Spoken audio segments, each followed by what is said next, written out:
What's going on in Spitball session Sunday night? I told you guys I was going to start doing these again, and I'm gonna. And the floor, the topic is basically anything we want to talk about. But I'm going to start off by going over a list of things that I need to get for the turbo project. It's starting to look a little more expensive. I'm not sure I'm going to be able to keep to that budget I had initially set because it's looking like it's going to cost a lot more money than I thought, mainly because I don't have a wideband oxygen sensor or a boost gauge or any of those things. And, you know, it's kind of required, especially if you're trying to tune this thing yourself.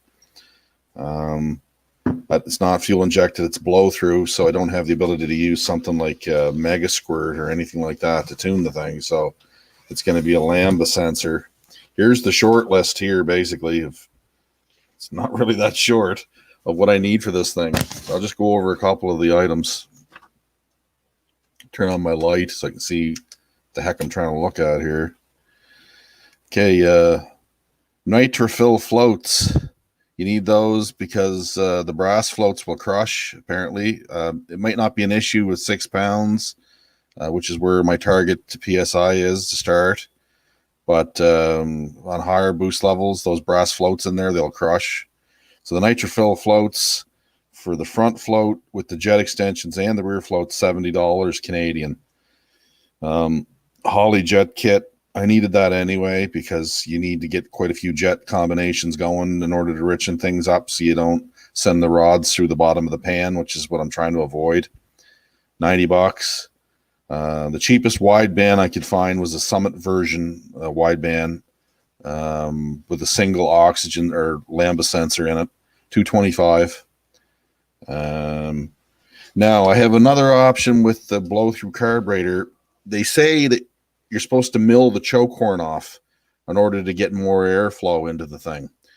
I could do that, but I think what I'm going to do instead is just substitute that main body for Proform HP main body. It comes with the choke horn already removed, plus it has the ability to use air bleeds, which air bleeds are important. Like my old Holley doesn't, it has like a fixed air bleed. I could always make it smaller, but I can't make it larger. Where air bleeds come into the whole spectrum would be under park cruise, like light throttle. If I was noticing the thing was pig rich, what I could do to, and if I thought the jets were where they should be based on the air fuel ratio, I could always put bigger air bleeds in the carburetor and help get a little more air into the motor that way. So that's the advantage of having adjustable air bleeds. So $145 for that. One step colder plugs, even at 6 pounds, is not a bad idea. It's probably something you should do if you're going to run boosted applications. Now I'm going to go with a boost reference power valve, and I'm only going to go with it in the primary side, not in the secondary side. And the boost reference power valve, it's got a screw in it that you can turn it in or loosen it out in order to, it works the opposite of like a Holley type power valve where the vacuum sucks the valve open so that you get more fuel. Well, this basically works the opposite way. When the boost pressure goes in the bowl, it pushes a little ball off a check valve, allows the extra fuel in that way.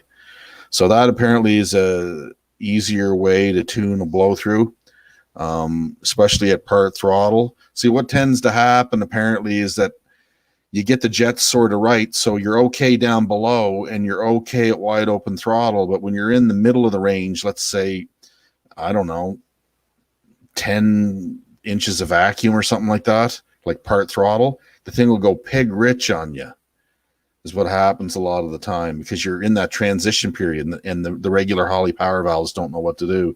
There's Admiral Sandwich. I just broke my charger from my phone. Well, that sucks, dude. I hope it's not one of those expensive iPhone deals.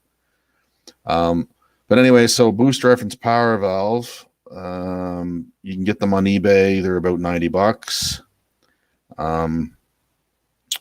Also, I found out in a hurry that the I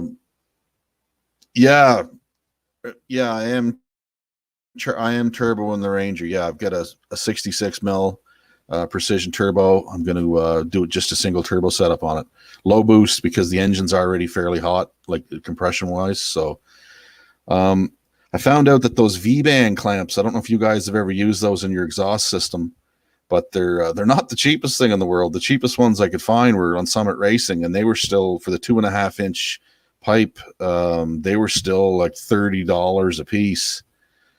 Canadian Marauder, my friend from Saskatchewan, right on.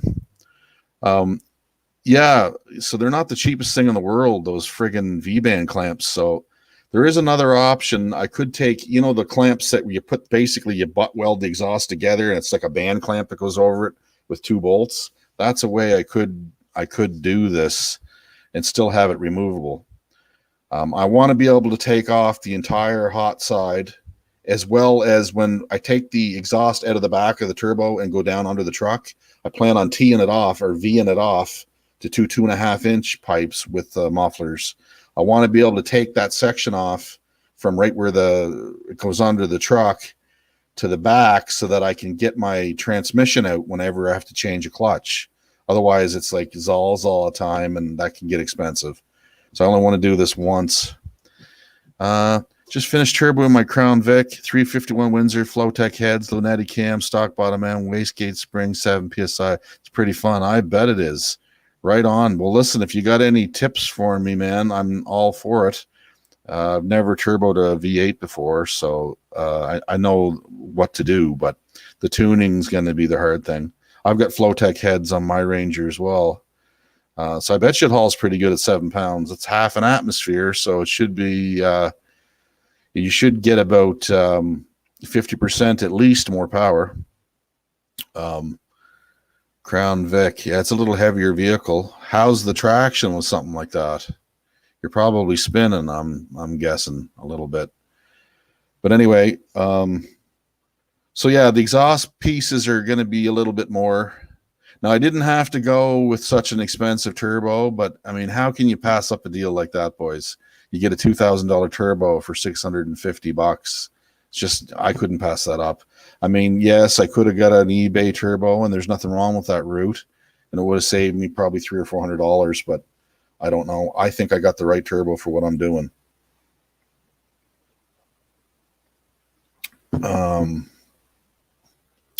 Okay, right on. First car. Well, my first car was a 71 Chevelle, 2-door Malibu with a 307 that cylinders. That was my first ride. So, but I'm old, so okay, yeah. Let's see what else we got here. Yeah, the ignition stuff's expensive. My GM 5-pin relay, thermal paste, and an igniter heat sink. It's about $90. The Honeywell 78628 pressure switch is about $85. The exhaust kit, you get that on eBay, about $220. It's like the Rodders kit, and it comes with, I think it's 4 foot 2.5 straight sections, and then a bunch of 90s and a bunch of 45s and different bends and stuff, so I can kind of like piece stuff together to make this hot side. She's not going to be pretty, boys, I can tell you right now. I mean, I can weld okay. I've been welding for a long time.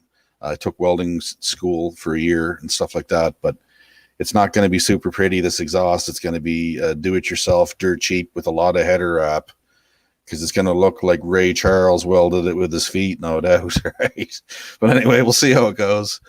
Let's see. What else do we got here? Boost reference, fuel pressure regulator. I was going to go with a Holley one, but I found Summit's got one that'll do the same thing for about $100 less.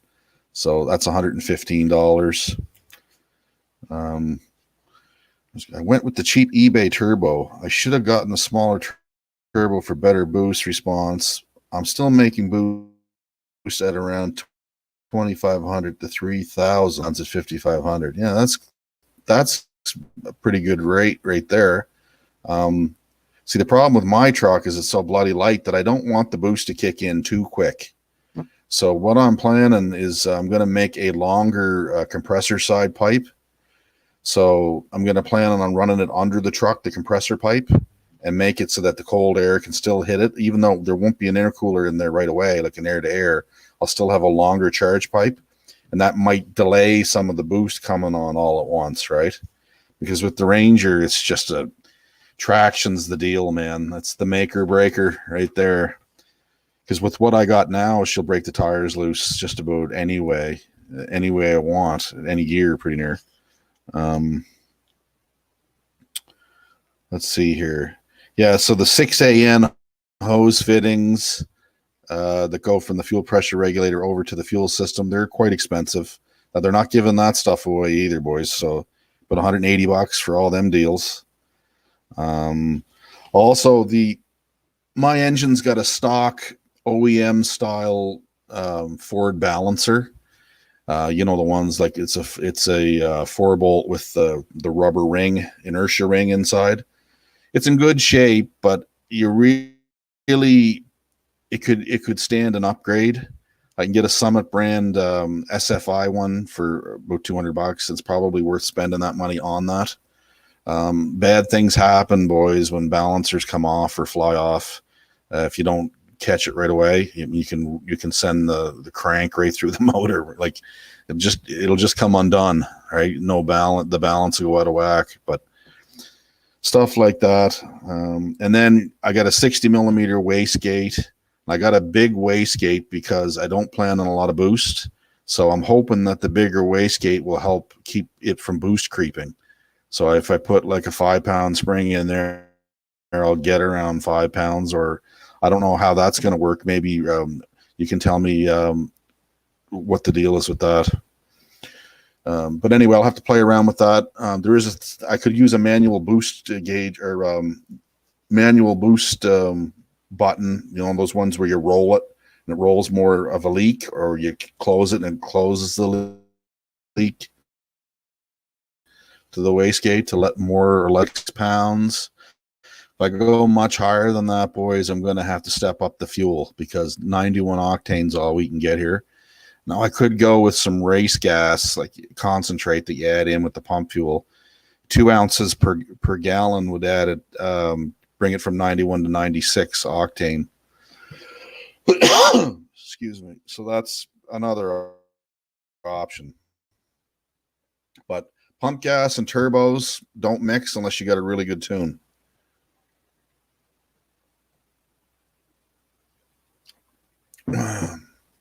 Yeah, you got to have a good balancer.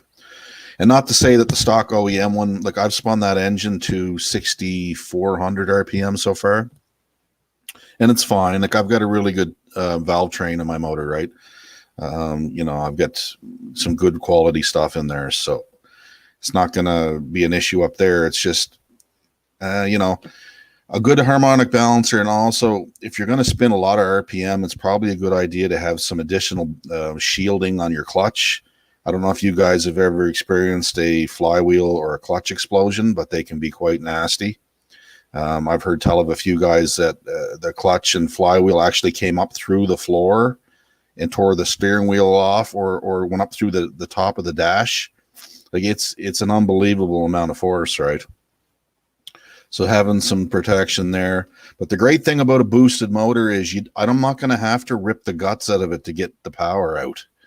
Like you were saying, it comes on at 3,000. Well, by 5,500, 6,000, you're pretty well done.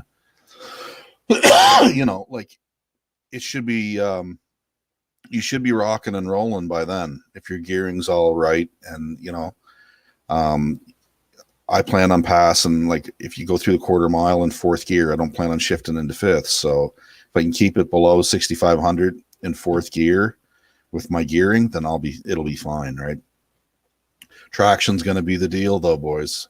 I don't know how I'm going to get it to hook, but I'm going to have to figure a way to do it without adding a ton of weight to the truck, because it defeats the purpose of having a light truck. You know, if you're going to have a big heavy vehicle, you should start with a big heavy vehicle that has better traction. I built a Ranger because it's a cheap man's hot rod because of the weight of it, right? Right now I got 345 gears in the truck, and the new rear end I'm putting in it, the 31 spline Explorer is going to have 355 posi track. So that's a pretty good gear. In overdrive with my transmission right now, that equals 2,300 RPM at 75 miles an hour on the highway. So it should be fine. But these are all things you got to take into consideration. So anyway, my guesstimate for parts has gone up quite a bit. Like I said, you're probably going to have to add another 1,000 to what I was thinking of doing in order to get close to an actual estimate or a guesstimate. Because it's just do it yourself, right? I mean, that's the whole idea of this channel, is to build things yourself. But unless you've already got a lot of this stuff, there's no real cheap way of doing it. Where I'm at here in Nova Scotia, you can't just go to what do they call it, like a flea market kind of deal, and pick up a used boost gauge or a used oxygen sensor or wideband. Like they just don't exist used, right? What trans am I running? I'm running a T5 that's been modified to withstand a lot more punishment. I had it all apart, and I did some tricks to it. It's good for 500 horsepower, essentially. But the problem is that when you start adding things like drag radials or slicks, and you get the thing to actually hook up, it's hard on it, right? So we'll see how long she lasts. I'm sure it'll be fine. I don't plan on racing this thing a whole lot, but I would like to get it to try and hook up. Guys were telling me things, though, that the Bias Ply drag tires, not the radial brand, but the Bias Ply brand, apparently they don't bite the manual transmissions as hard as the other ones do. So that might be something I should look into, is like a T75 or a 275 60R15, or even a 295 or something like that in the Bias Ply. That might be a good option for a tire. Yeah, the Tremec, the 3550 is a good tranny. That'll handle a ton of power. But listen, my T5 is going to handle it. If you've ever seen 50 Tusson's videos, go check him out on YouTube. 50 Tusson. His name's Rodney. He has T5s in his cars, and he power shifts the crap out of them. And I mean hard launches, like on the two-step, foot to the floor, power shifting the whole way through. And they're basically stock T5s with the mods that I've done to mine. And they hold up to hundreds of passes, like hundreds and hundreds of passes. So they're not as weak as some people make them out to be. What happens with the T5 is, yeah, me too, man. I loved his videos. I talked to him on the last week, actually, boys. I spoke to him there. Anyway, what happens with the T5s is the gear set, like there's a counter shaft gear down at the bottom of the case, and then there's your main shaft up on top of it. But what happens, it'll start to actually move in the cases. So as it flexes in the case, your corresponding gear that it hooks up to on the main shaft, it flexes as well. And then that's what breaks them. They break teeth, they break shift forks. It's because they get out of a line. They flex in the case, right? So there's things you can do. But I like manual transmissions because I like shifting my own gears. Some guys like automatics. There's nothing wrong with an automatic. If you get an automatic with a good stall, and like even a trans brake or a manual valve body, so you can shift it yourself like a standard transmission, so much the better, in my opinion. But it's all got to work together, as you guys know. It's not just an engine. You're building an engine. No, you're building an engine that'll go with your transmission, that'll go with the weight of your truck, that'll go with the gearing that you have in your transmission and your rear end, that'll go with all of it. It's a package, right? It's all joined together as a package, and it has to work as a package. So, but anyway, we're going to do the turbo. We're just figuring out. I've got a lot of the stuff coming. I've got a lot I got to look for, but I do have some friends that are Ford fanatics. One guy in particular has got a warehouse full of old parts, and I managed to get a manifold off of them and a few other little bits. So I'm going to be picking his brain on ways to do it cheaper. but you have to do it yourself. So you got to weld up the hot side and the cold side and build the whole thing yourself.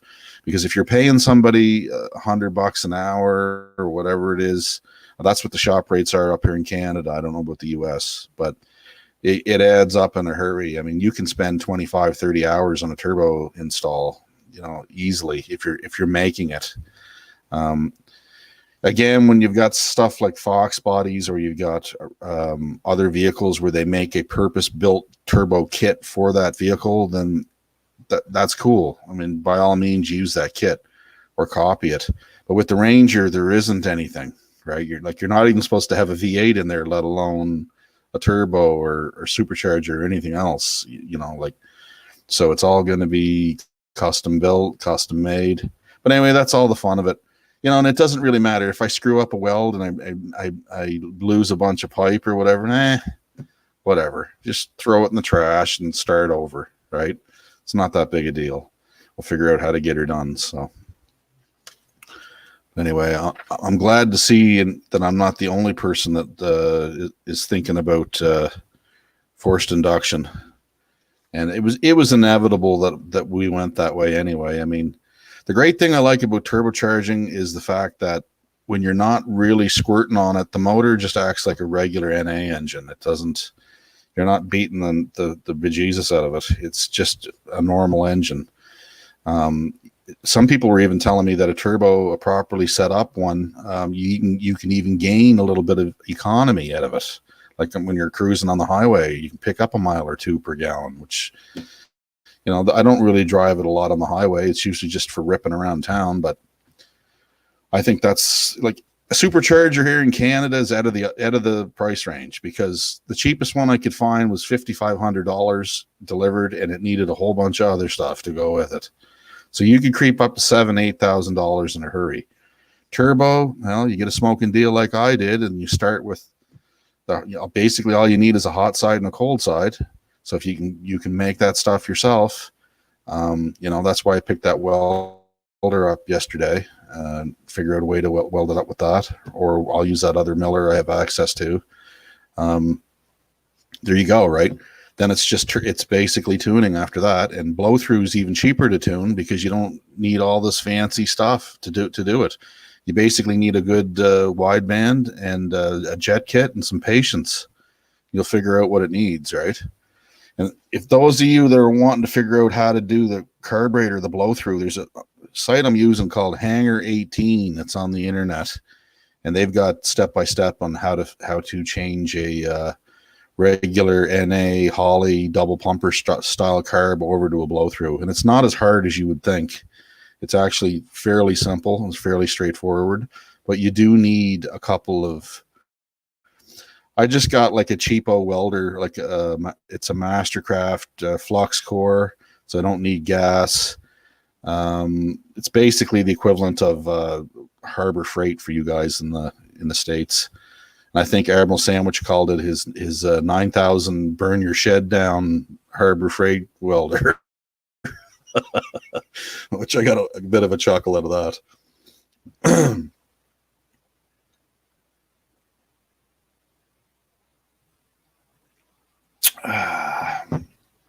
But anyway, yeah. Anytime you put the words forced induction together with the words project, usually it equals money in one way or another, right? And then there's guys that are saying don't do it on the 5-liter block because you'll crack it in half. I actually have seen a split 5-liter, and some of them break. And then there's guys like this other fellow we know that's got a 347, and he's running a Wyand 671 blower with about 12 pounds of boost on it right now, making somewhere in the neighborhood of 670 horsepower. And he's been beating the frig out of it and hasn't hurt it at all. And it's a totally stock 5-liter. That's like a 96 roller truck block. So it depends, right? You get some that are cast on a Monday, and then you get others that were put through the casting jig on a Friday. I mean, you know what I mean? Like there's supposed to be a girdle that you can add to the lifter valley now, as well as one down on the main shaft on the crankshaft bearings that helps with some of that flex. But Some of them do last though, Admiral. Like I was telling you about that 347. It just depends. The Mexican blocks are supposed to be a little stronger, but you know what, boys? My experience has shown that you can destroy anything if you try hard enough. I've seen some people, they could have a dart block and they'd break the friggin' thing in half. Like, you know, it just depends how you use it. Like, if you're smart about when you put the power down, there shouldn't be an issue, really. If it does break, it's not a big deal. I'll go to, I know where there's about a dozen 351 motors right now that I could grab, and we'll just go that route. Yeah, the Roadkill Rotson hasn't broke the block, but I think they broke the T5, didn't they, in that video? I'm pretty sure they busted the main shaft, or they broke one of the gears or something, second gear or something out of it. But yeah, it's just a 96 5-liter Mustang roller block is all that is. And that thing, and I think the thing made ridiculous power. I'm sticking to a single plane. I got a Hawaiian Stealth 8020, and I'm sticking with it's a dual plane. Yeah, I'm sticking with that for now. If I plan on racing the truck a lot more, I might step up to a single plane. But for street driven turbo at low boost, yeah, the Stealth would be fine. It's not really choking it because I got a 2-inch spacer under there, and you know, it runs really good the way it is right now. You just go check some of my videos out if you want to see how well it works. But dual plane, I'm going to stay with that for now. I can always change that later anyway. That's not a big part of the equation. But anyway, the things I listed, like the balancer, needed to be upgraded. I needed a jet kit. I have to have a wideband. I have to have a boost gauge of some sort so I can figure out how this thing's boosting. Probably a manual boost controller. I do have a 60 millimeter external wastegate going on there, and also a blow off valve. I think it's a 40 millimeter, whatever blow off valve. That'll be plumbed into the charge pipe somewhere. 1-to-1 fuel pressure regulator coming right up to the hat. I'm going to tap and drill the hat and put the fitting right in there. And then just hook it all up, try and tune it, play with it. So that's my plans anyway. Not spending money on expensive headers and stuff because you can't make that work on a Ranger anyway.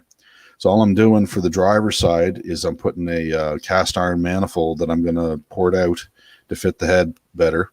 And it comes up like on an angle. I think I showed you in one video there. Then I'm going to make a 90-degree down around the frame, underneath, across where the balancer is, and then up where the battery tray is. And I'm going to build my T4 flange right there and set the turbo right on that. The battery is going to go to the bed of the truck. And I'll have to run, there's a guy, I think not far from me, he's got some 10 or 10 welding cable. And I'll run some of that, something like a fairly heavy gauge cable.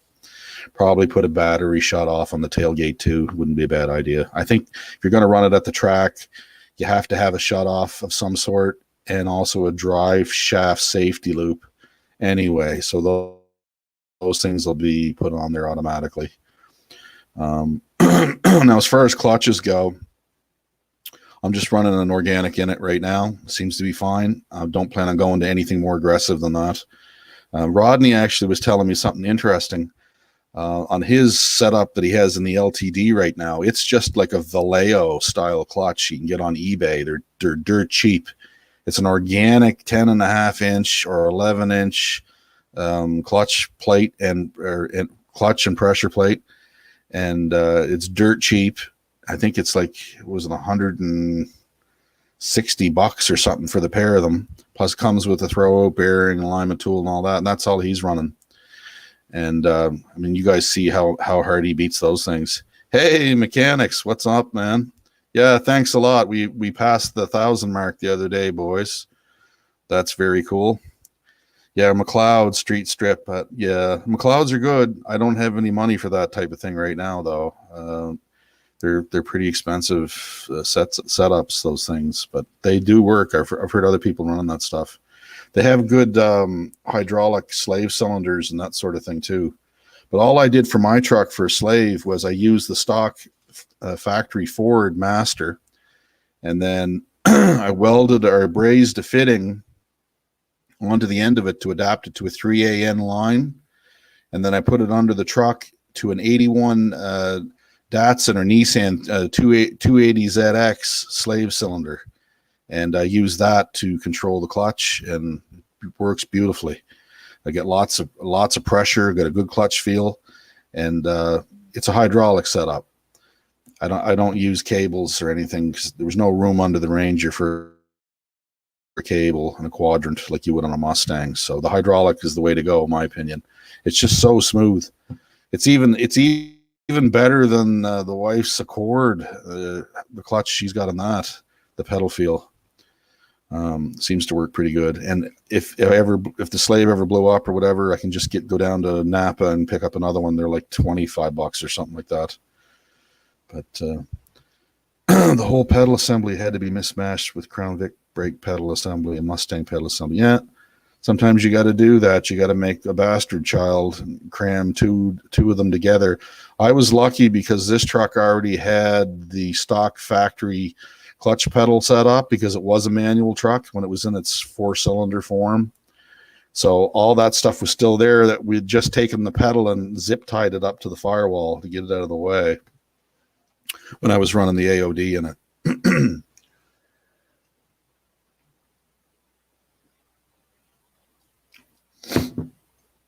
But anyway, there's not very many 5-liters running around here with boost where I'm at. So I'll be one of the only, I bet you I'll be the only guy with a Gen 1 Ranger that's running turbo or forced induction. I've yet to see, I saw one truck since I've owned this Ranger, one other 80s Ranger truck that was actually on the road. And that was like last year. There's nobody has those trucks because those trucks were prone to rust. And up here in Canada, you got the guys that follow my channel know that we get a lot of snow and a lot of salt and sand on the road. So they just fall to pieces. Like they're all in the junkyard. They're gone, right? Mine was, I bought it off a guy in New Brunswick, and he had gone down to Arizona and got a complete rust-free bed and box for the truck. So that was on it when I got it. Plus he had done a whole bunch of welding on it and frame, like no frame repair, but just floors and fenders. And so that there's no rust on my truck at all. So I don't winter drive it anymore either, boys, because I don't want the body to fall off of it. I've got a ton of undercoating and stuff under there now to, keep it from rusting. Houston, Texas. Right on. Rust isn't an issue down there. Yeah, that's cool. A lot of good vehicles come from like Arizona and Texas and some of the southern U.S. states. Northern states, yeah, be pretty rusty. I imagine around Michigan, up in those areas, would probably be very similar to Canada in that regard.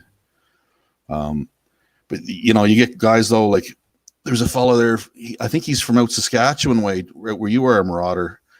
It's a channel here on YouTube called Penny's Hot Rods. Check that guy out. He's got a lot of cool stuff. But he finds these rust-free cars and these old hot rods. I don't know where he finds this stuff, but he has access to some gold scrap yards with a bunch of old metal in it. And the cars he's pulling out of there, they're rare as hen's teeth. You just don't find them up here in Canada. Like those things are gone. Like, you get guys that have Chevelles and all the regular hot rods and the muscle cars and stuff. And like, there's a few guys around here that have 68, 69 Dodge Chargers, 440s and stuff.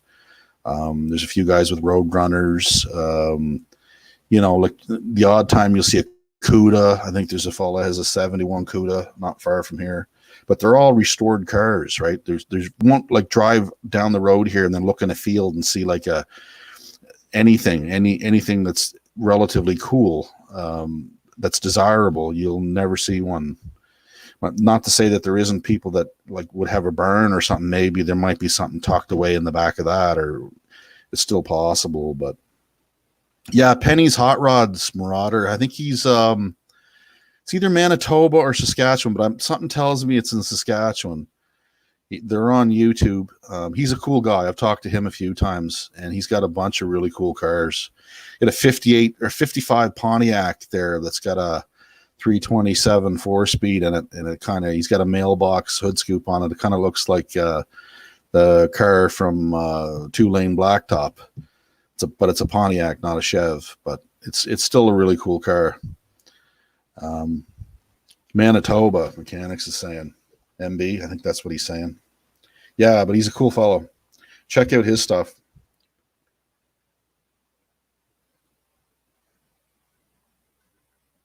So hope you guys are having a pretty good week. Mine's been kind of uneventful. I'm heading back into the shop tomorrow, though, and I'm taking apart a 2008 Yamaha Raider or Striker 1900, the V-twin motorcycle. And I was waiting on harmonic or a balancer puller that it finally came in. So I'm going to get at that this week. Hopefully get that thing apart. And then I have to pull the transmission shafts all apart and figure out which one's bad, and then order that gear plus the corresponding gear on the other shaft that it runs into and get it back together. How are you planning to run your turbo oil drain? The right way, from what I understand, is to pull the pan. I'm not going to do it that way. I'm planning on just using a punch to poke a hole in it, and then I'm going to put a weld-on bung to a 10AN fitting and then run a line up. Now, if I had the turbo coming off on the driver's side, I could just drill a hole and tap a 10AN fitting through my where the mechanical fuel pump used to run into the engine. But you can't use a mechanical pump on a Ranger because there's no room. The frame rails are so tight together. So I have a block off plate there. A lot of guys will just run the drain hose into there. And as far as the feed line, well, it just goes off of the oil feed scent where your sender for your gauge. It's on the left hand side, just below the head on the 302 based or the 5-liter based engine. There's a tap right there. You can just get the oil from there. So I don't know if I'm going to have to run a restrictor or not. It's a twin ball bearing turbo, so I may have to, but I think I'll contact Precision Turbo and ask them what they're thinking. I do have a high volume oil pump on this engine. It's a Melling 68H high volume. So I get a little more oil pressure than normal, but I can't see how extra oil pressure, if you've got a good drain, would be an issue.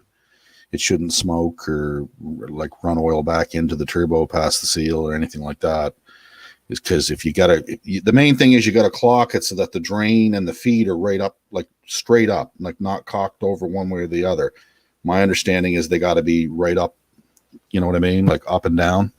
So the drain will come down nice, right into your, no kinks or anything, right into your pan, and you're feeding oil directly into it.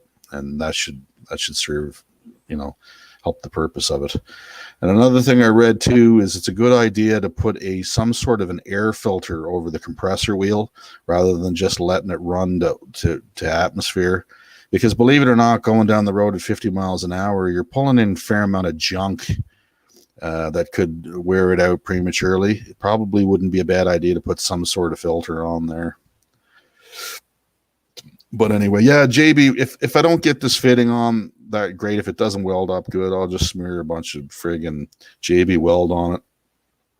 And next time I pull the motor out, I'll change the pan and I'll get a new pan and just do it the right way, which really is a compression style fitting inside and out, right? So you can get a knot on both sides, and then that's a good way of doing it. But the main thing is that it doesn't leak and that the oil can get where it's got to go. Yeah, it's the same thing as not running a filter over your carb. I mean, you're pulling in a lot of dirty air into that turbine. And turbo is it's a pretty highly machined piece of kit. The tolerances are pretty precise in those things, and it doesn't take probably very much crap going through there to mess it up. So I think it'd be a good idea to run a filter on it. But it should be interesting. I can't wait to start carving gears with under boost. That's going to be fun. The truck's already pretty quick, so if I can get the thing to hook it all, it's going to be a rocket ship. I'm thinking it'll be more than I need. And the next plans after I get it going would be probably put some sort of a cage or a hoop or something in it. Because if you roll over in this thing, it's curtains probably, because it's a beer can on wheels. There's no metal in there. Yeah, ground up bugs too. Yeah, I'm sure that would be an issue flying into the front. You see some guys, they got them mounted, like they cut a hole in the bodywork and they got the damn compressor wheel like facing going down the road. I mean, it looks cool, but it's not functional, I wouldn't say. I constantly jump on people all the time for not having air filters on their carburetor. I say to them, well, you're going to come visit me probably fairly soon. And they're like, oh, yeah, why is that? I said, because all the dirt and shit you're pulling in through past your valves and wearing your motor out prematurely, just, for the lack of an air filter. Not sure about the oil. I'm running 10W30 right now. But yeah, maybe some thicker oil might be the go. But I don't use synthetic. I just use Castrol. It's good enough for a turbo spinning at 9,000 RPM in the Autobahn, so it's good enough for my engine. Canadian Marauder, be a little crazy. Well, hang on here. I had a 75 F-150 that ran better with the filter off. Yeah, I mean, they will, because you're pulling more air in. You're probably fine with that setup, that you're getting a little more air in there. Canadian Marauder, be a little crazy at 2,600 pounds. What are your horsepower goals? Well, I don't really have a goal. Like I was telling the boys, the limit to boost on this setup is going to be pump gas. So the pump gas limit is 91 octane here. So if I don't want to run any race gas additive, I got to keep the boost to 6 pounds. But at 6 pounds, you're looking at right around 475 flywheel horsepower on this setup.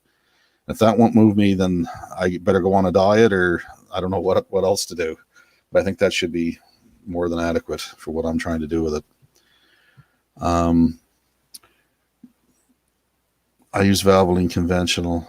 Yeah, I don't like synthetic oil's fine. I get nothing against it. And actually it is superior lubricant in one way, because all the molecules are perfectly round instead of a billion different shapes like in conventional oil. So if you get thousands and thousands of perfectly round molecules, there's obviously going to be less friction. But for something like a daily driver, even a turbo car, if you use good conventional oil and just change it more frequently, maybe, that's always seemed to work out for me. What's your timing setup? I have an HEI and I just took out my advanced springs and locked the timing. I'm not going to lock the timing, because if I lock the timing, the engine's going to suffer. It's going to be basically run on what I give it, and it's going to suffer in the rest of the range. So what I'm planning to do is I'm going to run a GM 5-pin module and a Hobbs pressure switch. So basically you run 36 degrees, like what I have in there right now, with the vacuum advance hooked up, because you do not get advanced timing from the vacuum canister under boost, because that's not how it works, unless you've got one of those old vacuum cans that'll swing both ways. And then basically what happens is that whenever this manifold makes 1 psi or 2 psi of pressure, it'll click that Hobbs switch and ground the ground pin on that 5-pin module, and that will instantly retard 6 degrees of timing out of the engine. So it's just bammo. It'll take 6 degrees right out, up to 10 degrees right out of it. So there's really no need to pull more than 1 degree of timing per 6 psi. So if 6 pounds, if you pull 6 to 8 pounds or 6 to 8 degrees out at 6 psi, that's going to be more than adequate. And just as a little cautionary thing there, before I even step up the timing at all, I'm probably going to run some race concentrate and bump my fuel up to about a 96 octane, just to give me a few degrees of latitude there.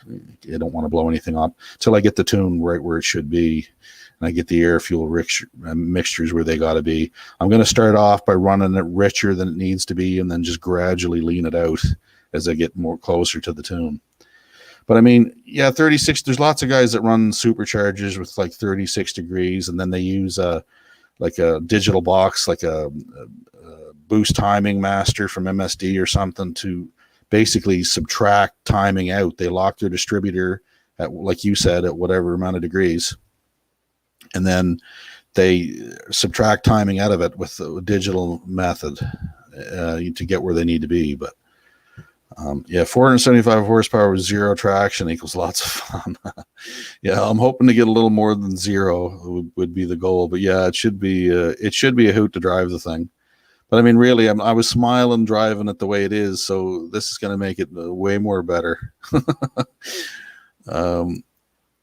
Yeah, I don't think I'm going to need tons of timing, no, but I'm still planning on running like 34 probably degrees base timing, and then just pulling 6 degrees out, 7 degrees out. And I mean, a lot of guys, like, they pull out too much, right? I mean, you're running colder plugs, and 6 pounds is not an incredible amount of boost, really. It's pretty low. And if you're running decent fuel and you've got a pig rich, you ought not to hurt it. So it's only guys that run it super lean to begin with. They don't have enough jet in there, and then they're not pulling enough timing out where that usually bites them. But I think it'll be fine pulling up to 8 to 10 pound or 8 to 10 degrees out of it from the stock rate. Hoppy's Junkyard, I start out at 32 and my fuel tech adds as needed. Yeah, see, that's a great way of doing it, right? Yeah, they lock their timing at 16 and take timing away. Yeah, some people do that. But I mean, they're not running 6 pounds of boost either. They're running, a lot of those guys are running 15, 16 or more pounds of boost. There's one fellow there on the internet. He was running like 20 some pounds on a stock 302. So, which is not advisable. Yeah, 13 at wide open throttle. That's a little lean, actually.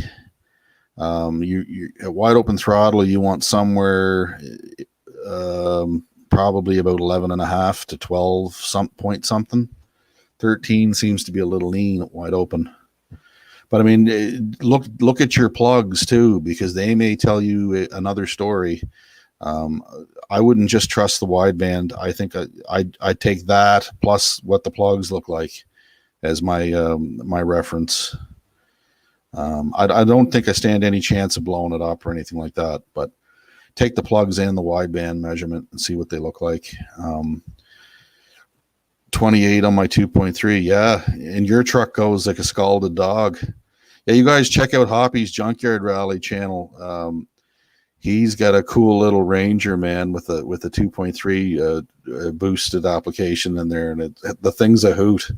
I love watching it. Like, you just slamming through the gears there with it. I know for NA 12.7 is theoretically best, but I do have plenty of jets to richen her up. Yeah, 13 at wide open throttle. That would be a little lean. I think I would be happier with like 12.2 to 11.9 at wide open. 13 and 14 in those ranges. That's something that you might want to see at like cruise or like just off idle. Those would be more of a cruise air fuel ratio, in my opinion. My engine started its life as a 1991 5 liter. So it had the forged crank, forged rods and pistons in it. Yeah, Hoppy's got a cool little channel. He's got a cool truck too. So go check that out, guys. That little 2.3, it hauls the mail, buddy. Like, I couldn't believe how well it moved out. Yes, yeah, 351, like 31 degrees all in. Tell you the truth, my truck runs the best at 37 degrees. It makes all its power at 37. Is what it likes. I've tried a little more and I've tried a little less. And I did have the static at 14 or 12 when I first started base timing, and it gained 30 horsepower. Like when you advance the timing, you light the flame earlier, so you get more cylinder pressure built up in there before the explosion happens, right? It's the same thing with boost. you're cramming all that air into the cylinder, and you're saying, you know what, I don't care if you want it or not, you're getting it. Oh, and by the way, here's a bunch more fuel with it. So if you've got a stockish type cam or a cam with not a lot of overlap, it's going to stay in there, and your cylinder pressure is going to be pretty high. And then when she does ignite, it's going to be one hell of a shove on the crank. That's where your power comes from, right? I got a boat motor. Everything is stock besides oversized hyper-eutectic pistons, which are basically stock. Yeah, the hypers don't like a lot of cylinder pressure. A friend of mine was telling me that. But of course, the stock pistons don't either. Doesn't matter if they're forged or cast. Forged will take a little more. Hey, Jody, what's happening, man? Forged will take a little more than cast will, but it's not really the piston that causes the problem, boys. It's the ring end gap. If you're running a lot of boost and you don't open up those rings to accommodate it, because what happens is when they get hot, the rings start to close up, and then that end gap can come together. And when it does, it's got to go somewhere, that extra pressure. So it ends up bending up like that, and it breaks a cast piston. It'll just shatter it. So if you're going to run a lot of boost, like I'd say over 8 pounds, 10 pounds, it's probably a good idea to run bigger end gaps, or start with an engine with some higher mileage on it, which will have, looser tolerances. Loose is always good in a blown application.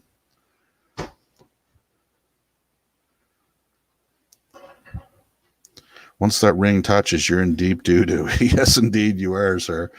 Yeah, no, for sure. What's Hoppy saying here? C4 swap coming soon. Mine idle's awesome at 16, then up to 32, 34 driving, and then 17, 18 under full boost. Yeah, there you go. C4 is a good tranny. They can hold a ton of power. 112 lobe separation's good for boost. Duration looks good. Richard Holder recommends, I think, an 007 7,000 and again every inch of cylinder bore. Yeah, that's about right. That's about right. You want them bigger if you're going to run a lot of boost. That's why guys that get the 5.3 LS motors turbo the hell out of them, boost the shit out of them, because they're already sloppy. Those motors got a fair amount of miles on it, so the tolerances are loose, right? Loose is good when it comes to forced induction. Yes, thank you. The videos are terrible. Hey, listen, man. YouTube ain't no science, right? It's just get on there and do it. That I've been on this friggin' platform since 2006. So you just get on there and do it. They always end up getting better. I wish I had an LS. I'm not a fan of LS motors. I'd rather have if I was going to go Chevrolet, I'd rather have a good old iron block 350 than an LS. Yeah, they make some power. You're right there. But no, I mean, it's all in what you can afford. And this channel is about doing stuff cheap, like not necessarily like crappy. I mean, doing it affordably is what I'm saying. Take parts that you have and trade them for parts you need. That's how I do everything. So I'm trying to get this project done for as little amount of monetary investment as possible. And then that leaves room for other things that might spring up, right?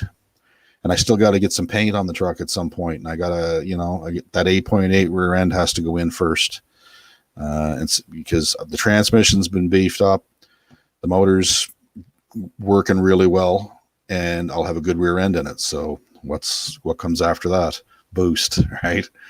So we'll get her the way we want her, slowly and surely. I mean, she started out as a 2.3 cylinder, small motor, which is fine. But I mean, the whole thing with hot rodding is you gradually just keep adding and adding and adding to it until you build the truck that you want, right? That you want to have, right? And as far as like for me, what it is like I was saying before, is if you don't like have a really like heart in your throat, like shit your pants kind of moment once during driving your truck, then you don't have the right vehicle for you, right? You need a better platform or something with more ridiculousness to it. If it doesn't scare you a little bit or give you like a holy shit moment. You know, you got the wrong rig. Frank, fate brings us all together. Yeah, well, we're all gearheads, right? It's in our blood. It's something you can't really get away from. I don't find it works too well. It's like an addiction, right? It's just you gotta keep feeding it. And I don't need any chassis reinforcements yet. These Rangers have one thing going for them. They get a full frame right from front to back. And the frame is in really good shape on my truck, and it really doesn't need anything at this point. If we get going any stupider, though, probably be a good idea to look at some of that. Hobbies, we call it a community, and it's growing. Is it ever growing, man? Holy whistling. Like when I started this channel, I didn't think I'd ever in a million years get 1,000 subscribers. Like that's not what the goal was. I wasn't thinking of even getting 200. I was just like, doing me essentially, right? And I'm still doing me, right? But anyway, yeah, 8.8 can be expensive depending on how crazy you get with it. I got lucky and got an axle with a truck that I had bought. It's out of a 94 Explorer, so it's got all the goodies already. What's Colonel saying here? Ranger at the 2.3 can go 80, and then around corners I'm still going like 70.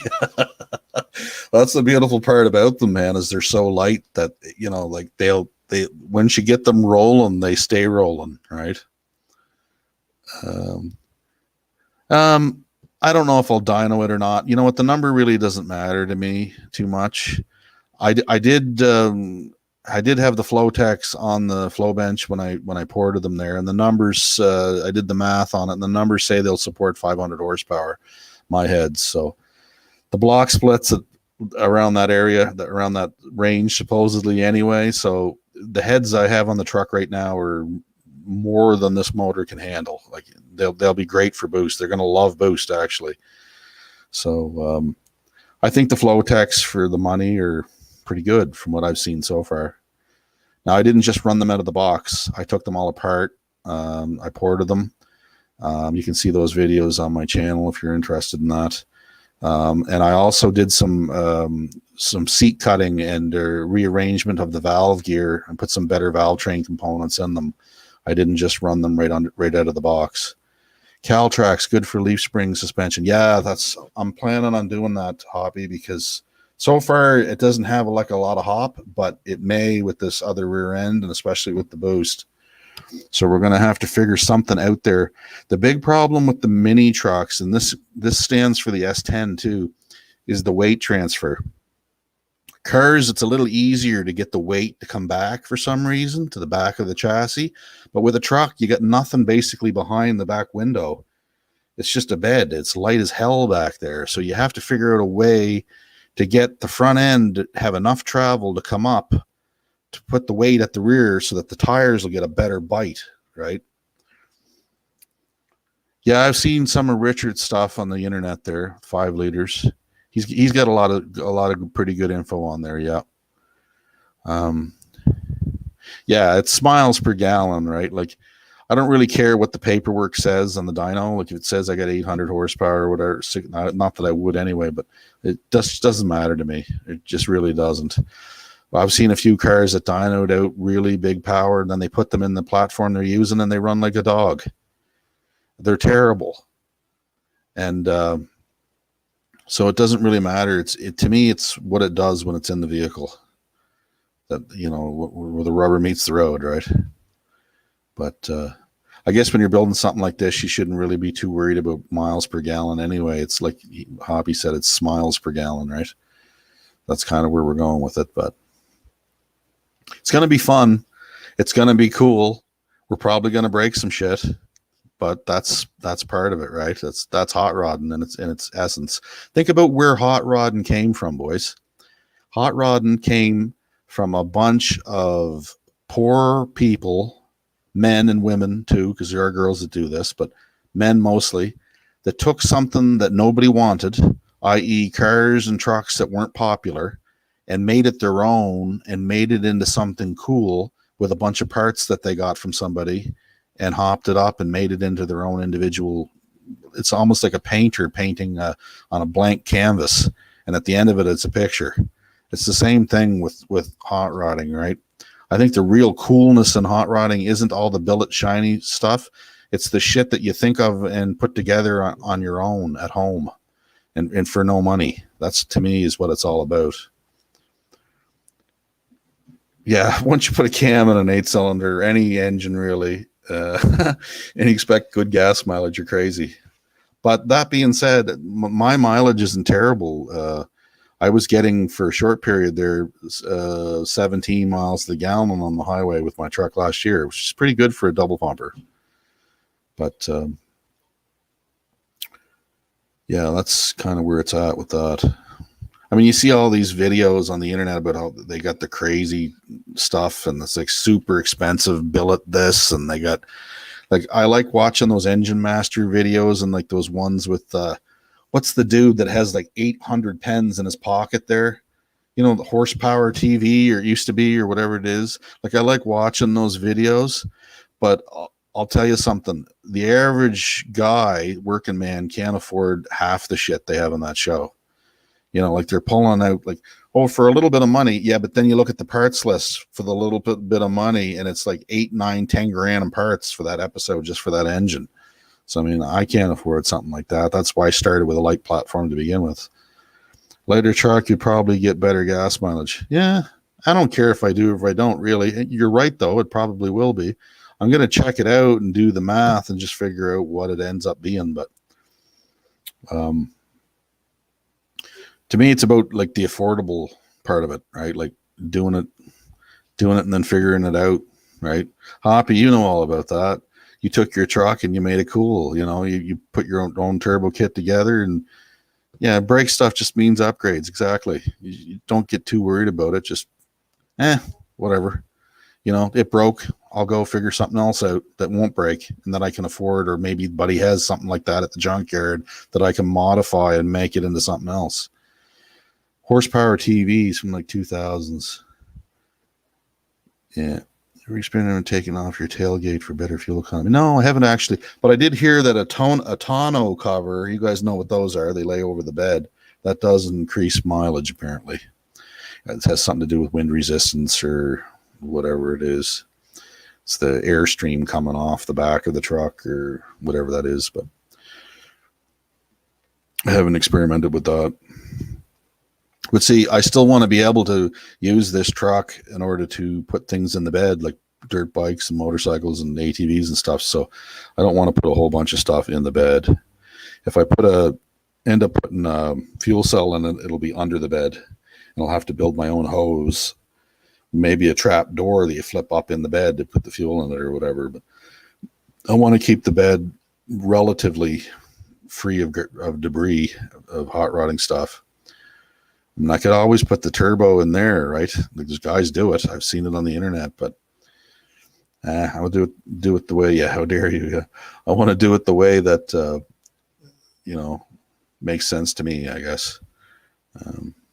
How do I feel about stickers? Each their own, man. It's your hot rod. You do what you want to do with it.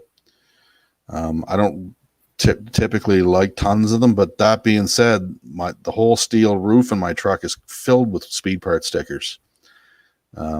It's a metal roof. There's no headliner in there, and I just throw all my parts store stickers in there. So I'll do a video next time I'm in the truck and show you guys my sticker collection on the roof. Going to be a few of us doing build on a budget vids this year. That's cool. I love that shit. I can't wait to see what you guys come up with. Deals is what I look for. Full blown race car. Yeah, I mean, that's what I mean. Like, normally I would never be able to afford paying $2,100 for a turbo, right? But when you get a deal like I got on that one, it's kind of hard not to do it, because you're getting it like for a quarter of the price. And I started with something that was probably too good for what I'm trying to do, but whatever. We'll make it work. The great thing about these speed parts is that if you ever sell it, I'm not planning on ever selling this truck, but if I ever wanted to build another engine and use the boost stuff on that other engine, I'd have that ability to do it, right? Yeah, see, your turbo was 150 shipped, and your car is making boost, is working fine. So no, man, all that stuff, like that high dollar stuff, it's not, stickers add up and make you faster. Yeah. Yeah. They got to be worth at least 10 horsepower, right? But anyway, yeah, that's, you see some guys, they like running tons of stickers, and then there's guys that don't run hardly any. But I think it's, the way I see it is we all start out with the same blank canvas, and whatever the picture ends up being at the end of it, that's not for me to say whether it's right or wrong. You built it. The cool thing is that you're actually doing something. Like, there's so many guys that talk so much smack and they don't end up doing anything. I've seen it at engine dynos. You know the type of guy I'm talking about, right? He's got like the speed parts jacket and hat on, and he's sitting at the back of the engine dyno, and he's about 96% lip and about 4% ability, sadly, right? And those guys don't do anything. All they do is rip on people that try and make something cool. Like, they don't end up doing anything, those people. I don't want to be one of them dudes. I want to be the guy that doesn't talk a lot of smack and just does his own thing. And if you dig it, cool. You don't dig it, well, whatever. You know, that's your prerogative. But I like checking other people's stuff out, just for the simple fact that it gives me motivation to do the things I need to do on my projects, right? So I'm going for a sleeper build. I want to run 2 mufflers and maybe a resonator so it's all quiet and doesn't stick out. But I do already have an exhaust cutout. That thing was worth the money. Yeah, it's instant cool. You just hit the button, and the electric ones, and then the truck or the car takes on a whole different personality, right? So I understand about that part of it. I'm not sure if I'm going to run the turbo through the side pipes or they're coming off, and I might fabricate another exhaust, maybe a Flowmaster setup. I don't know. I have to see. Probably initially I'll just run it open headers, or I'll run it through the mufflers I have. But in any case, well, I guess I'm going to get off here, guys. Thanks a lot for coming on tonight. I appreciate all you fellas coming on here to listen to my Spitball event. I'll see you all next Sunday. I don't know what I'm going to have for videos this week. It's going to depend. There's probably going to be another video on the V-twin, that big V-twin I'm working on. If I get it all apart, which is the plan, get it all apart and get the parts that I need ordered, because this whole thing with COVID is taking forever to get parts in. Thanks for coming on. I appreciate you fellas. Yeah, it's not that cold tonight, Colonel. It's -2 here right now, so that's pretty mild for a Canadian night, but appreciate that. So take care, fellas. Thumbs up for War Amps, right? Stay classy, guys. See you all later.